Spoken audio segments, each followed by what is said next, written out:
शिक्षण क्षेत्रातील ताज्या घडामोडी पहा फक्त KB न्यूज TV महाराष्ट्र या चॅनलवर। पात्र उमेदवारांना कागदपत्र तपासणीसाठी जिल्हा निवड समितीकडून जिल्हाधिकारी कार्यालयात हजर राहण्यासाठी उमेदवारांना पाठवण्यात आले ईमेल।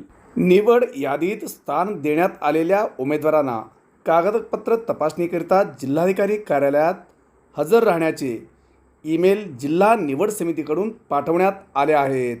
राज्यात 4,466 जागासाठी तलाठी भरतीची प्रक्रिया पार पडली। रिक्त पदासाठी 17 ऑगस्ट ते 14 सप्टेंबर 2023 या कालावधीत ऑनलाईन परीक्षा घेण्यात आली।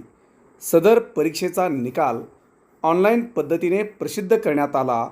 तसेच गुणवत्तेच्या आधारावर प्रवर्गनिहाय निवड यादी व प्रतीक्षा यादी 14 मार्च रोजी प्रसिद्ध करण्यात आली।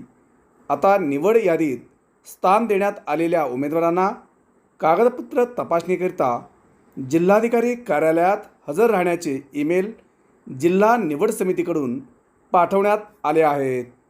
सदर निवड प्रतीक्षा यादी ही उमेदवारांचे मूळ कागदपत्रांची तपासणी तसेच इतर अटी व शर्तीच्या अधीन राहून प्रसिद्ध करण्यात आलेली आहे।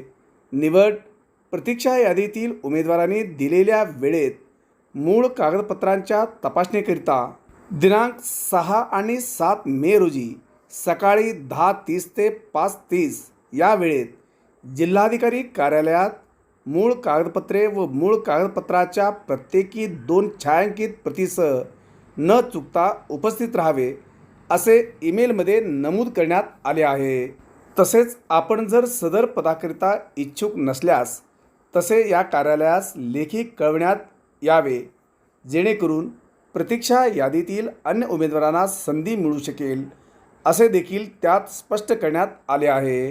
राज्यात जून 2023मध्ये 4,466 जागासाठी 8,64,960 उमेदवारांनी परीक्षा दिली होती। त्यातील 19 जिल्ह्यातील 1,044 उमेदवारांना नियुक्ती आदेश देण्यात आले आहेत। मात्र बाकीच्या जिल्ह्यातील 3,400 तलाट्यांना अद्यापही नियुक्ती आदेश दिले गेले नाहीत। त्यामुळे हे सर्व उमेदवार नियुक्ती आदेशाच्या प्रतीक्षेत आहेत। शिक्षण क्षेत्रातील ताज्या घडामोडी पहा फक्त KB न्यूज TV महाराष्ट्र या चॅनल।